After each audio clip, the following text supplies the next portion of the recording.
Hello, everybody. Welcome to the second day of the Millennium Project activities with the UNESCO Futures Literacy Summit. We had two activities yesterday. Today we have three activities, and tomorrow we have two more activities. As you know, there are over 7,000 people registered with the...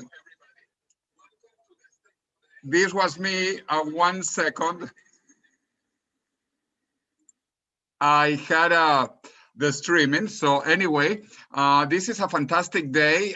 We will finish in the afternoon, European time, with Jerome Glenn. But now, to open the day, we have the chairwoman of the node in Pakistan, Puruesh Chaudhary. And she will be talking with us about the incredible foresight work that she's doing in Pakistan. She has been developing many foresight activities, but also as a future researcher and as a strategic narrative professional, she has been working on the creation of the Pakistan State of the Future Index to see what is the future of Pakistan, how does it compare with other countries and with the world. This is obviously a frame between many considerations in South India. And she has worked with multilateral donors and aid agencies, news organizations, and multinationals in advancing development efforts in Pakistan. Among many other things, she has produced foresight research in Pakistan with the Millennium Project and other institutions, and the State of the Future Index for the next 10 years in Pakistan.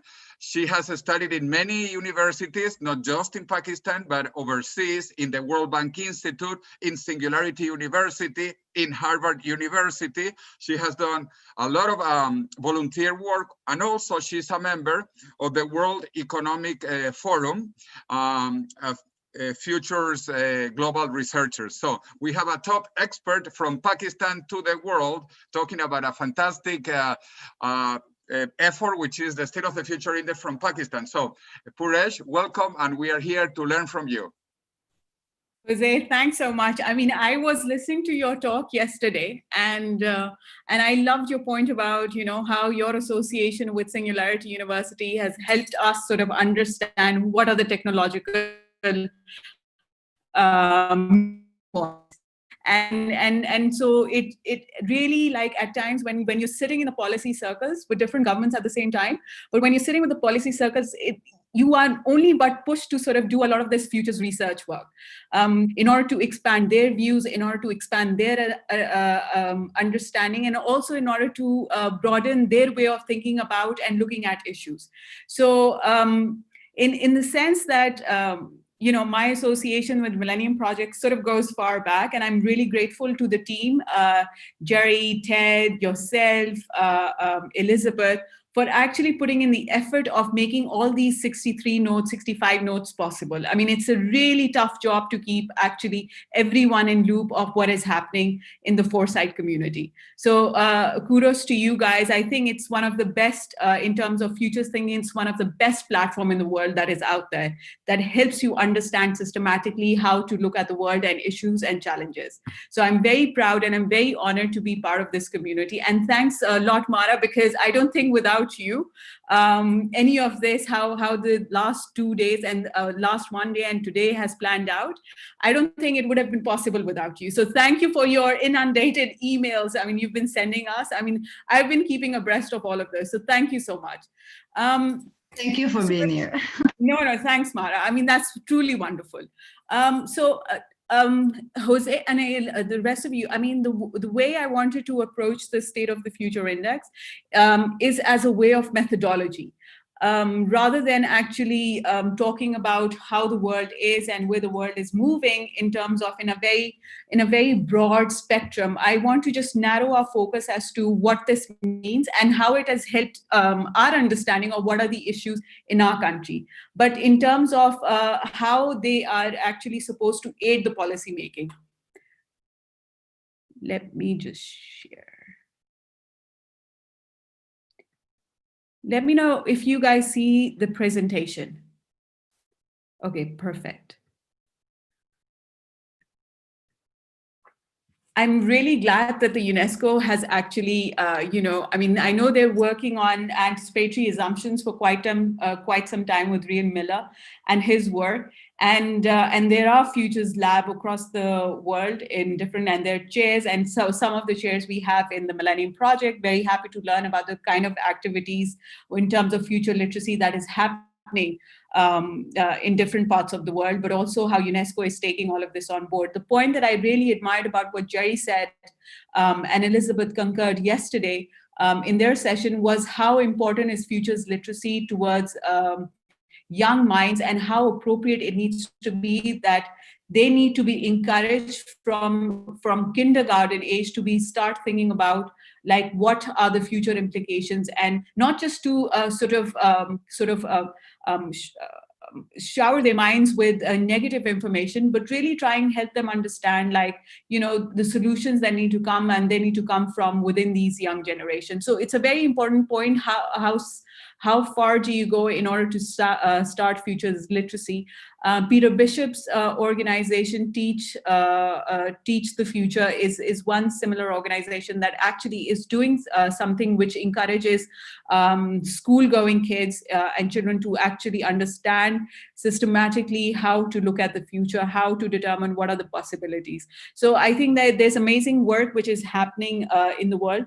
But in terms of like how, as we grown-ups need to understand what futures work is all about, and to understand how do you see change, how do you measure change, how do you sort of understand what changes could be possible, it's very important to use a framework.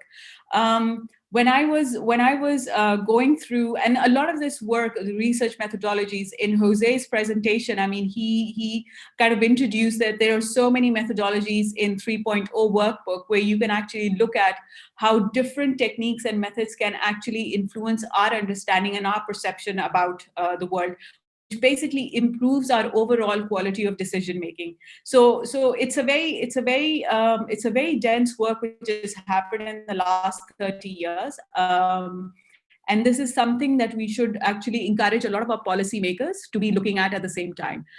Before I go to what has happened in Pakistan, I'd like to introduce what the State of the Future Index is and how it actually helps us understanding change. So basically, if you were to understand change, we need to use a systematic approach. There are other approaches that you can actually use that fall in the realm of creativity and imagination, but even they have some inputs of what is already out there and how do you construct a certain future in order to understand the kind of changes that needs to also take place. With that sort of an approach, what it needs to help you do is to create a space for or a potential for exploring range of future possibilities. So when you look at the future, you're not talking about a linear set of impact or a linear set of trend. What you're trying to extend on is how many different scenarios could emerge from a possible event or from a possible trend. So that should help you explore the range of those possibilities rather than just sticking to a particular point of view, which traditionally much of our public policy work has been actually focused on. The third part is it should help us understand and assess the impact. So whether the change has a negative or a positive impact. So it gives you a very sensitivity and also a sentimental view on what the impact really means to people, what the impact really means to organization, what the impact means to national government. And then what is important is how they might emerge from the present. Now, if we were to even consider an impact, what is most important is like what are the contributing factors that will actually encourage the change that is happening, encourage the impact of change which is to happen, how it might emerge. And there are techniques that will actually help you do those things also. What is critical? It helps us identifying and testing of policies and strategy that may influence the changes. So this is something which is already there as an input in different literature, which actually helps you understand how they will, if the change were to occur, how the existing work or the body of work which is already there would have an impact or the influence on the changes if they were to occur. There is this relationship with futures research. There's a tremendous relationship with futures research, and it's for it to be used as an input to strategic decision-making process. So when you understand change, it really helps you understand what sort of decision-making process needs to go in place. It also helps you identify and assess strategies and policies that may influence possible futures as a result of a change. So, I mean, these are like technically different elements that would help you understand change, but not necessarily focused on a particular method or a technique so far. So, so futures research, if you were to assess change and everything, what they actually help you do is identify the unknown unknown. So when you're using a particular technique, you would start to discover things that may have not been on your horizon, but that was something which was out there. And so it gives you the ability to start looking at the gray areas and the corners where a lot of the things are mostly hidden from a usual observation. It also gives you the idea and the sense of how trends and patterns are formed and how they will emerge, and how will they impact a given change in any particular moment in time.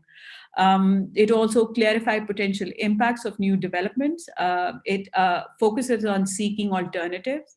It assesses strategies to counter threat and implement what is important, long range, and what is not. So what is important in the sense that futures research, I mean, often at times we do a very short-term work because the issue is too immediate and we need to come up with immediate solution. So that change, like if you look at the COVID-19 situation, and if you look at the Millennium Project scenarios that has been produced as a result for the Red Cross, you would sort of notice how the scenarios work that have happened because of the issue was so close and had already happened, had an impact. The scenarios are limited to 2022 horizon. So that gives you a sense of understanding that how quickly when the world changes, and not that pandemic had never been on the list of potential developments. It has always been there, but it's the preparedness of different governments when you see only some governments really coming through with the whole planning and the implementation, and some governments are actually struggling and still are struggling. So how important futures work in terms of identifying trends, identifying potential development becomes very important. So the purpose of futures research is to systematically explore, create, and test possible and desirable futures to improve decision. It establishes limits and ranges. The reason we need to do that is because in times when you need to come up with a decision, it's important to actually put together a certain range, whether it be it from positive to negative, negative to positive, and give yourself a limit, such as it could either be in terms of the time horizon, it could either be in terms of even a political statement or something around that sort. It also gives you it also gives you the space to create a shared sense of future understanding with groups with similar aspirations and a similar focus. It helps you crystallize areas of agreement, disagreement, uncertainty, and sustainable development goals is one such examples of how you develop a certain agreement at a global level on goals which need to be incorporated with various governments, policy approaches. And it also gives you a time horizon 2030 that helps you start to think that This is when we need to achieve zero poverty. This is when we are supposed to provide clean drinking water to everyone in the world. This is where we're supposed to incorporate technology in a lot of the work that we're doing. So it sets a boundary, gives you the framework, sets a boundary, creates a limitation in order for you to actually perform, for governments, for organization, for civil society, for communities to actually perform accordingly in a manner that can push the humanity in a certain direction. So that's one element. The framework also encourages you to understand the present, which is important, but also when you start to draft long-term projections, when you start to do basic forecasting, it also presents an opportunity to understand the potentials that it could offer. Usually when you're stuck in a linear view, it's very difficult to sort of open up any sort of imagination. That's where creativity and imagination sort of comes in, that how much of the current challenge that you're facing can you utilize and sort of convert this into an opportunity that can benefit the society. And so that's what usually a lot of the thing that we do in foresight work that helps us do. So it basically expands, like I said, it basically expands mental horizon. It improves your imagination. You start looking for different literature, different ideas, and different point of views in order to understand what is possible. Now, if that happens to be many people, you say, like, there is this. The title of the conference is Poverty of Imagination. And sometimes you need to reflect on what does that really mean? Who does that really mean? What does that really mean for what group of people? And we'd realize that we've been looking at issues and looking at challenges and really driving a lot of our opportunities based on a paradigm which was perhaps appropriate, which was more acceptable a decade or 2 decades ago. And we're no longer living in those times where you have tremendous population growth, where your health and well-being needs are expanding greatly. And when people are moving from the bottom of the pyramid slowly and gradually at the top, you cannot live within those frameworks, which still traps you into that poverty box of imagination. So we need to understand that how can futures research work really help you understand not only the changes, but also in the sequence of where things are moving. It enhances also the understanding of the difference between short-term forces and long-term trends. So the short-term force with the COVID-19, how it actually had an economic impact, but how your social setup was completely disturbed. People started to work from home, but also at the same time, like in Jose's presentation yesterday, he said that you would have the economic situation will improve soon as we're over with this pandemic crisis. So when you have those kind of input, when you have those kind of insight, you start to focus on long-term trends rather than short-term forces that actually trap you into understanding the issue as is, rather than the issue as the consequence of so many things that could happen in the long term. You understand also the extent of which policies can change trend. So if a policy is made today, how will it impact an existing trend? Will it move in a particular direction that benefits the society? Will it move in a direction that only benefits the 1% of the population? So you have a very good grasp of how different policies can affect the trend. What is important in the same sense is that it gives you, if you have an early warning systems, it gives you in the sense sufficient time to better understand threats and opportunities. You have strategies that are more creative. You can actually create and build on the opportunities from you.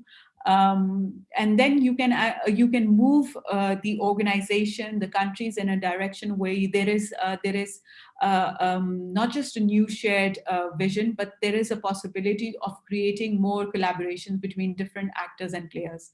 So you have a very concrete way of actually looking at how futures research work and can really influence the way not just you think about your own life, but also at the same time when you think about the lives of other people around you, and how as an organization you can have the effect in making it happen. So what else? And finally, it helps you understand what might be, what could be, and what ought to be. And it increases the chances of avoiding the worst and capturing the best of what the future has to offer. So it's very important, like, to have a contextual grasp of not only the emerging issue or the challenge or the forces that are driving a certain trend, but it is equally important to understand how based on that situational awarenesses or contextual understanding, how we need to build up our intelligence of to rather be focused on how things are going to evolve.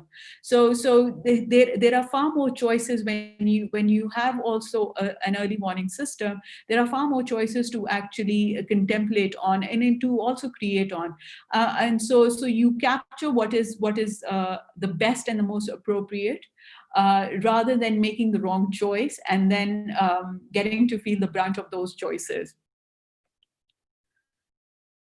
So State of the Future Index is one of the methods to understanding change. How we do that, so this is a brief description of what the State of Future Index is. It's a 10-year outlook for the future. It is based on historical. So there is the quantitative, there is by technique, there is a quantitative aspect, and there is also a qualitative aspect. But at the same time, you have the possibility of having an exploratory aspect to the same method, because once it gives you a certain idea of where things are moving, it also sort of helps you imagine what are the possibilities if X were to happen and the impact on Y, how would things change in the environment. So it's a very fascinating way of looking at the world, because everything we want to look at, like it's interdependent, and it is not complex in the sense, but if you make change to one part, what Elizabeth was saying yesterday, if you made change to one variable, you would have other variables be impacted by it too. So it could be like change for good in one variable would have changes for good in other variables. So it's vice versa, and it's very interdependent and very interconnected in the sense like, how do you approach policy? So this is where State of the Future Index as one of the method helps you understand the sort of changes that have happened in the last 20 years. And when it gets projected into the future, you apply what kind of judgments in the next 10 years for each, as an outcome for each of the variable, in the best case scenario, in the worst case scenario. So the index is constructed with key variables that are individually forecast, and that in aggregate can indicate a potential trend of the future. The SOFI is intended to show the direction and intensity of change and to identify the roles of the factors responsible. It provides a mechanism of studying the relationship among the items of the system, how changes to individual or several variables ripple through the system. It is useful for assessing the consequences of different policies, showing the combined potential of outcomes in an easy to understand fashion. And I'll sort of demonstrate how that happens at a global level, and then how we sort of did it at a national level. The sources of data, there are sources of data which has to be reliable.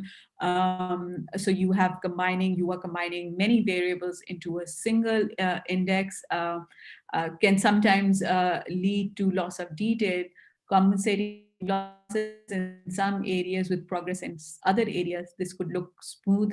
This could smooth the look of the SOFI line, as well as mask variation among sectors, regions, and nation. What is more important in all of this is that you're not to mistake an index, precision of an index with accuracy. I mean, so you've got to understand that that gives you a general understanding of where things are moving, because it's unified. So some are masked off, like said earlier, some are masked off and some are not, but it gives you a general understanding of where things are moving. It could be in a potential like in one given, it could be about the technology, it could also be about the population growth. So in various terms, you are showing the general direction of where things are moving, but not really, and what changes are taking place, but not really considering it to be accurate in the sense that you need 100% precision in that manner.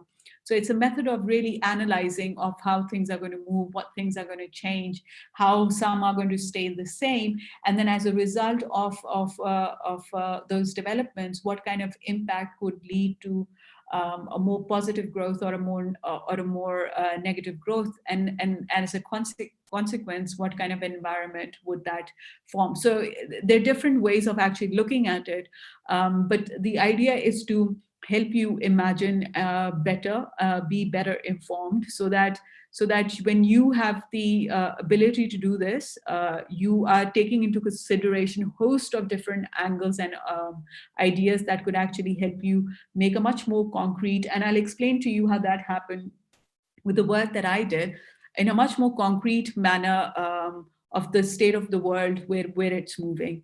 So it's continuously evolving. It adapts to the changes. When an whole series is discontinued, historical data is updated and new series are inserted. So with the technical details, new curve fits come into place, and you interpolate for the missing data.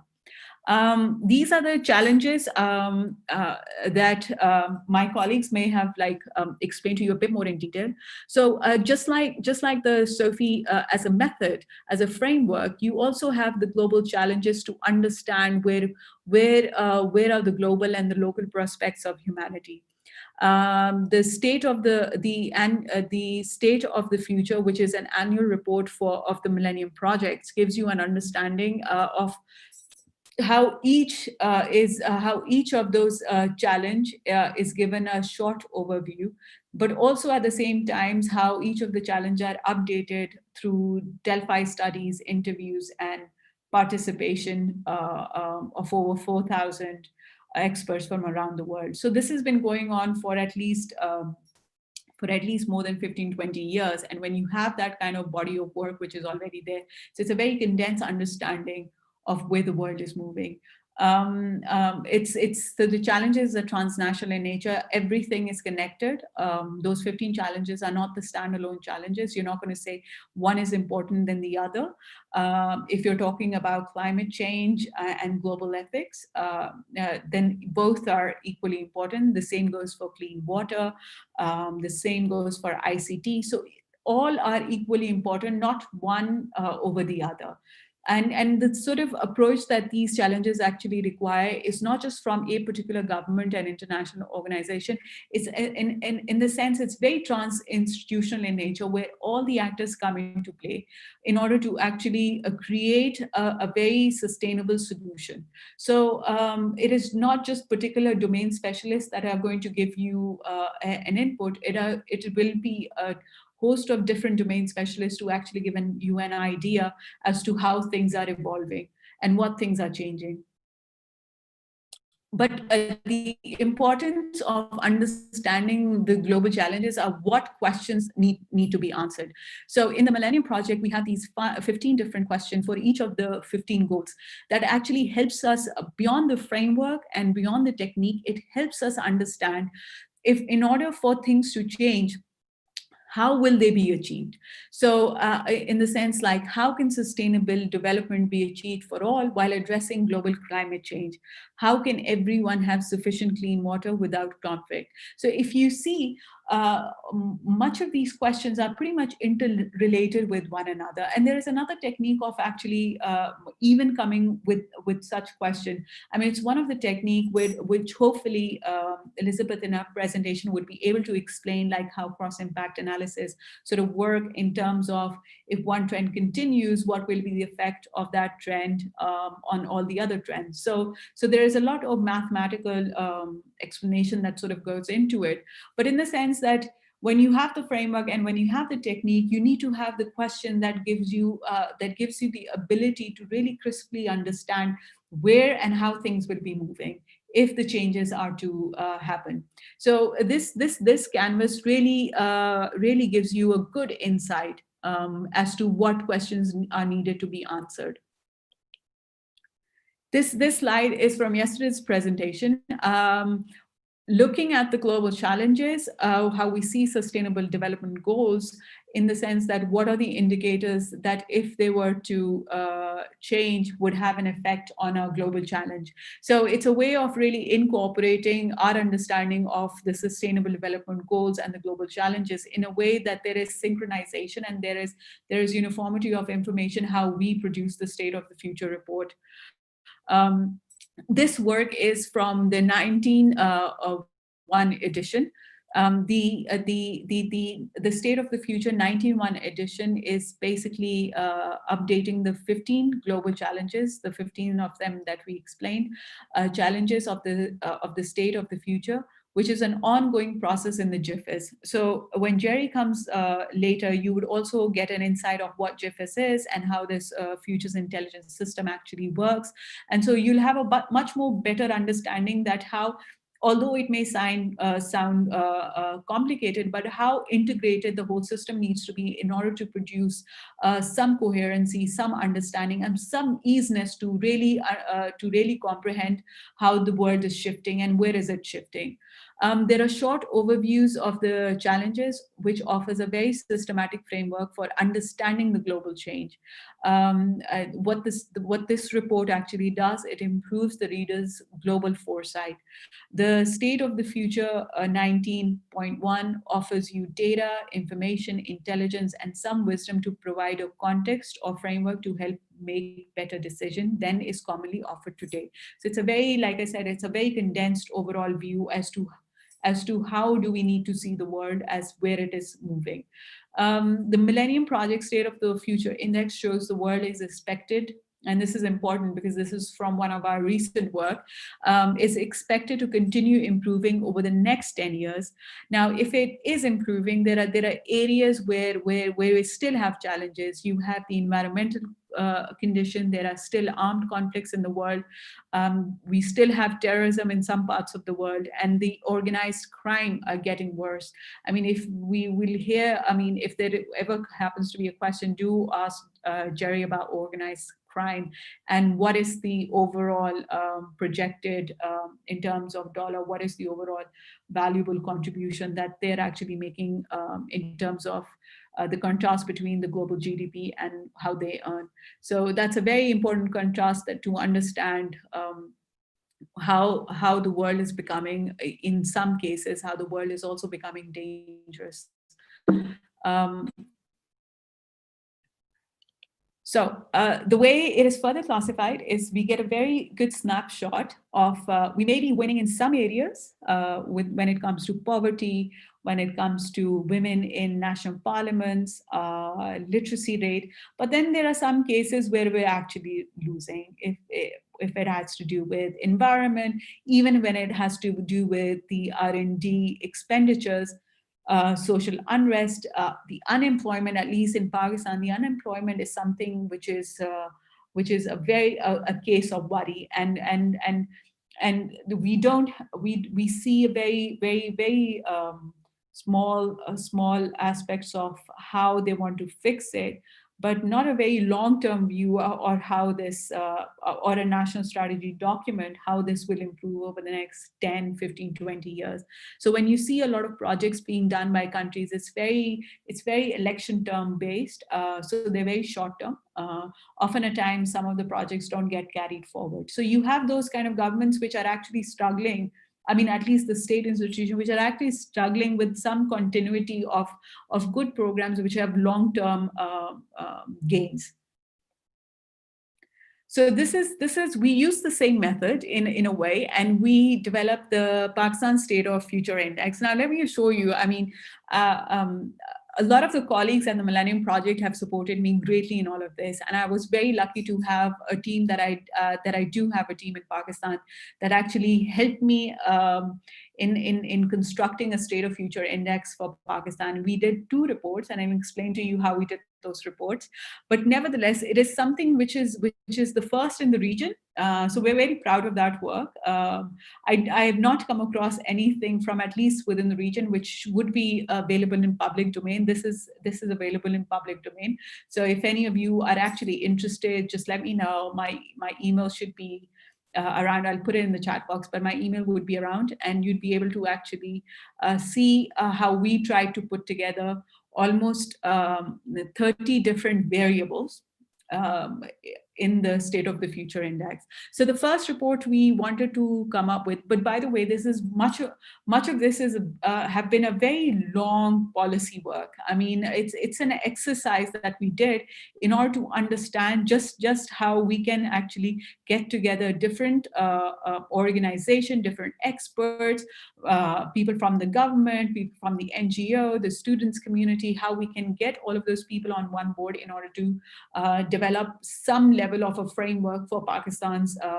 policy thought leaders. So this was one of the way that we actually did the State of the Future Index. Some countries, some national governments have already done it. So it's a great exercise to actually understand how things will be changing in certain countries in the next 10 years, and what kind of factors would influence that change.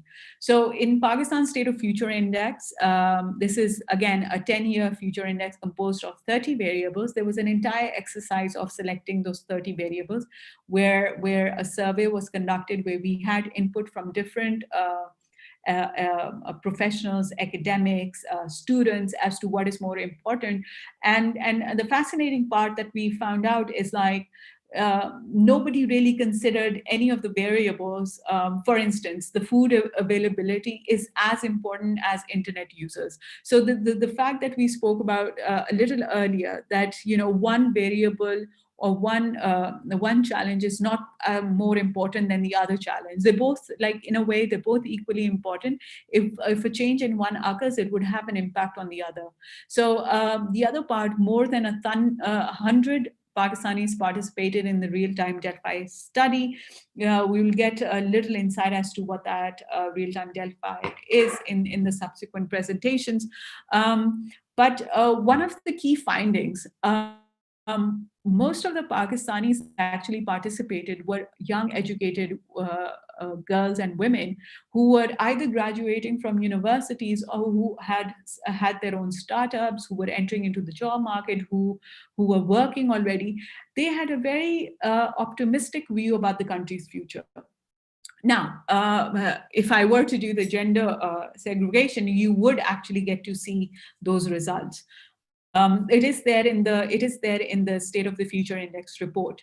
However, more than 20 academics provided expert judgment on the selected variables, which was basically the best case and the worst case, the best values and the worst values. So if you had a population growth over the next 10 years, which was going to go around 300 million, so they were, or 275 million, you had academics sort of give like, what are the next possible? So this exercise, in a sense, also helped us understand that there is this lack of understanding, even with the expert judgment. It is mostly overshadowed by what their desire is as to where the country, in terms of population growth, needs to be, as in terms of what the reality is. So we saw a very good and a very good view on how even the best of expert kind of viewed different variables. So that opened up another area of where we thought that these experts needed to be trained. And so in the subsequent report, we did try and help a lot of the expert understand many things, and I'll explain to you later how that happened. The 30 variables were further classified using a STEEP technique, which covered the social technological. This was only to give some sense of how we can club different variables to understand the drivers of change, like if there are social drivers of change, if there are technological drivers of change, what that really means. And so it gives you it helped us get a very crisp understanding of the subject even. So this was in addition to the index that we incorporated. This was one of the findings, and like I said, because it took us quite a while in actually determining the whole body of work that we had to put together. Making this statement, next 10 years appears to be improving for or promising for Pakistan, was quite a challenging statement, because you had to actually look at what the past trend was, past trend was, and then you had to look at what the future projection looked like. But this gave us an understanding that if things are, we don't unnecessarily need to be pessimistic. Things are improving, but they may not be improving in such a visible way, but things are improving, lives are improving. There are factors that are obviously affecting our health, affecting our well-being. Those are the things that, and those are the areas that we need to be focusing on a little more. But generally, things are improving. And you can see the darker shade, which is basically as a result of the real-time Delphi, the darker shade of the curve actually helps you identify that the young educated Pakistanis are a little more optimistic than the professional experts that we had on the panel in order to gauge the state of the future index in terms of the overall outlook in the next 10 years. So there's again, when you have certain results, the gap that you see between the two curves, you want to use that as an opportunity to really hash on and really thrash on the kind of projects and the kind of policies that you need in order to make certain interventions work to bridge the gap even much more closer. This was the next, that report we launched in 2017. 2 years later, we did an updated version, because what was missing in that report was how will the potential developments have an effect on the 30 selected variables that we did. So we wanted to check whether or not the curves would shift if certain potential developments were to occur. So as a result of what our last year findings was, we trained more than 200 academics on real-time Delphi. We used the questionnaire where we wanted to really put the population question in, and we wanted to check how people assume, like, if the population today is 220 million approximately, if we were to move in the next 10 years, if someone has mentioned 175 million. Now, we did a bit of scenarios work within the same process, like how will that really change our understanding? A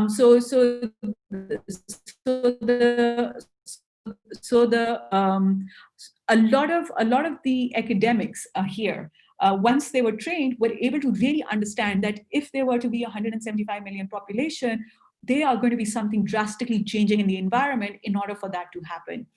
Because the linear projection goes on to say, like, you're going to be 300 million people, but a best case assumption was to have a very small population. But that, having said that, training in terms of how to best utilize the state of future index is incredibly important if you want to engage host of different actors on the same roundtable.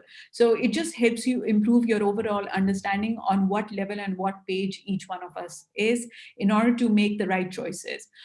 In this report, we added 2 additional variables, which included internal, external debt, and so we in one of our informal meeting in Islamabad, we had more than 50 really good professionals from all walks of life. They highlighted some more than 150 potential developments of possible events that could have an impact on Pakistan State of Future Index. In the trend analysis, we had shortlisted those 150 by rating them in terms of the more appropriateness, or giving them a judgment, passing it on to the same group in terms of giving a judgment as to what is more likely to happen and what is less likely to happen. But in the same sense, keeping the highly likelihoodness of one trend or one development in terms of really also focusing on what is the lowest possible or lowest probability of another event which could possibly occur. So the trend analysis in the 2029 index incorporated almost 50 potential developments. And on the side, you actually see those list of 50 developments that were incorporated in the recent State of the Future Index report. Now, this is quite a lot of work if you were to, so it's very important to actually also have the team in place and to have the technology in place, but also having the right sort of a team lead in place in order for you to really guide them step by step, because it's rather difficult to actually manage much of this work with one person alone or two people. You really need a team to actually build this. And as and how national governments will find it much more appropriate, because the level of preparedness with this pandemic we've seen has been so low, and such a knee-jerk reaction as if this wasn't even on the horizon. But if you were to speak within the foresight community, a lot of people would actually going to tell you that in the last decade or 2 or 3 decades, a lot of futurists have been actually predicting a pandemic-like situation and how will it affect the world. So not that it is one must start to consider like thinking outside the box, taking people who are actually eventually going to help them expand their view of what are the possible challenges in the world. So, I mean, this is a very optimistic view. So because this was a policy exercise, we didn't pay too much attention to the outcome of the details. We paid attention to the process through which we went through. So in order to assess the developments, we also stood there like by showcasing that despite much of these developments and their impact on the variables, Pakistan still continues to emerge as improving. So that is something which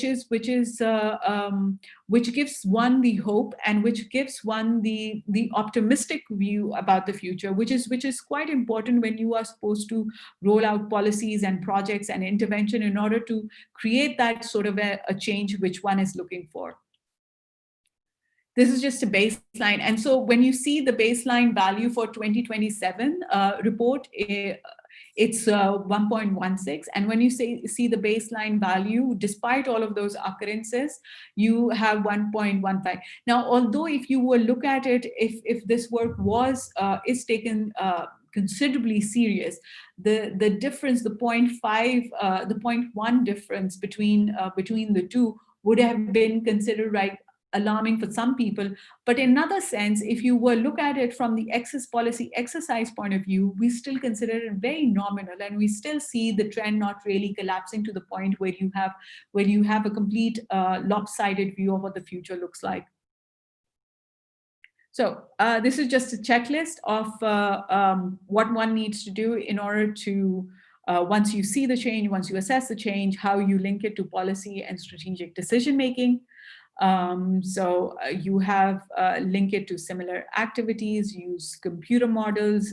There are many computer models. You'll find a lot of the links in the methodology report, and you would actually see what kind of methods are being computerized in what areas and what ways. Much of those are actually available. There are other methods to making sense of change and impact. There is environmental scanning, there's futures wheel. I mean, some of them, when you start working with these techniques and methods, you'd actually find some of them tend to become favorites, because it just helps you really expand your mental boundaries. And so there are wildcards, there are state of future index, there are morphological analysis, road mapping. So there are more than 30 different methods that actually help you understand how to assess change and how to review the impacts at the same time. So just as a view, environmental scanning actually helps you identify what is constant, what is changing, and what constantly changes. The Futures Wheel is primarily for packaging primary, secondary, and tertiary consequence of a trend, event, emerging issues, and future possible decision. It's a very good way of mapping. It's a very good mapping exercise, a very good brainstorming exercise to actually expand what are the possibilities. This is what, so I work with 15 to 13-year-old school kids, and so we make them go through the Futures Wheel technique, and it's phenomenal the kind of stuff that they come up with. And you see a lot of the brain power really pushing through some of the ideas, and all of a sudden the perspective really changes as to which of the demographic dividend are you really working in order to chalk out the changes.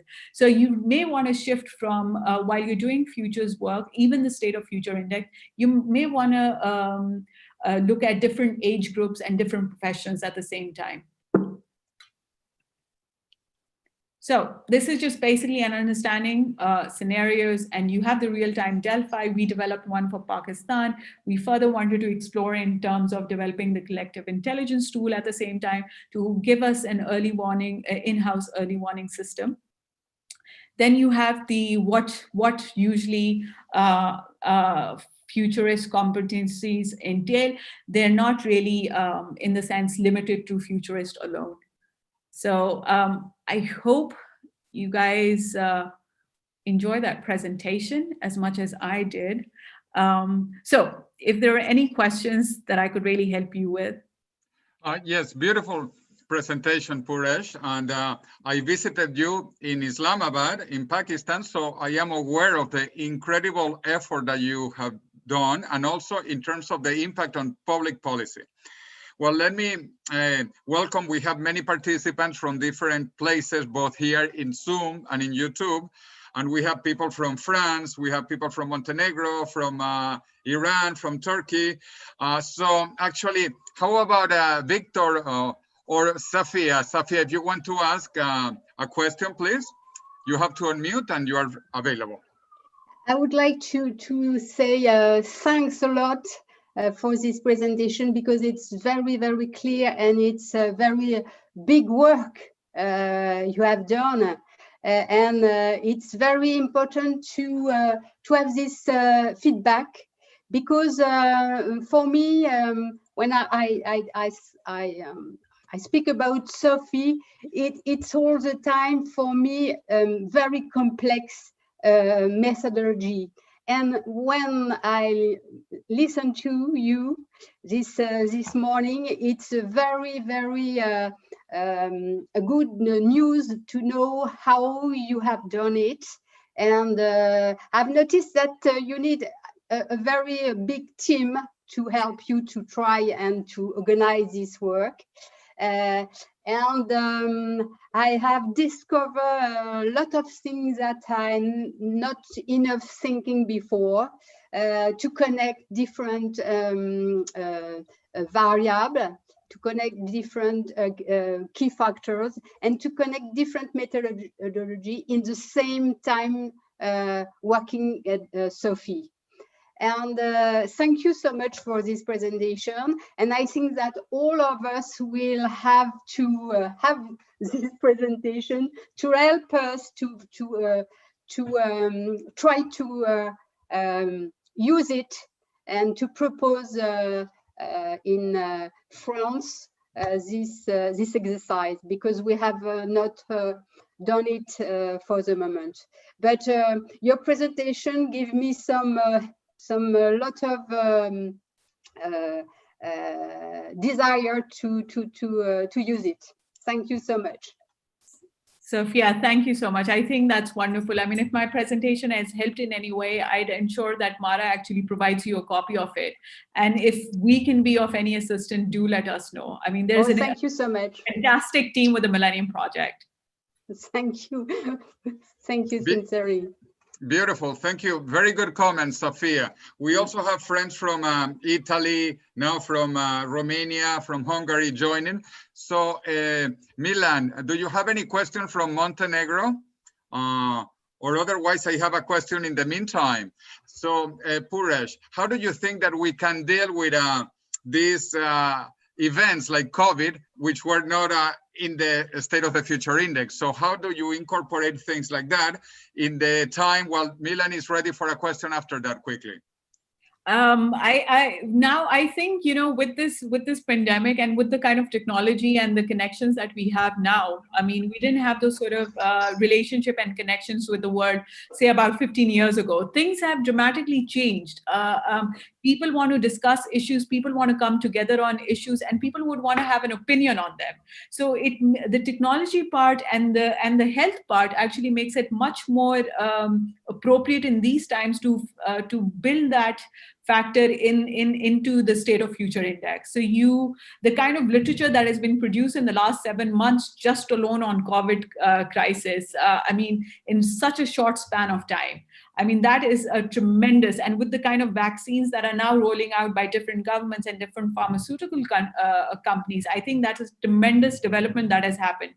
Nowhere did we see those sort of developments happening back in 2019, mid-2019, but that's such a fundamental part that needs to be incorporated in a lot of research, futures research work that we do in order to keep signaling to the leadership as to how important this part is.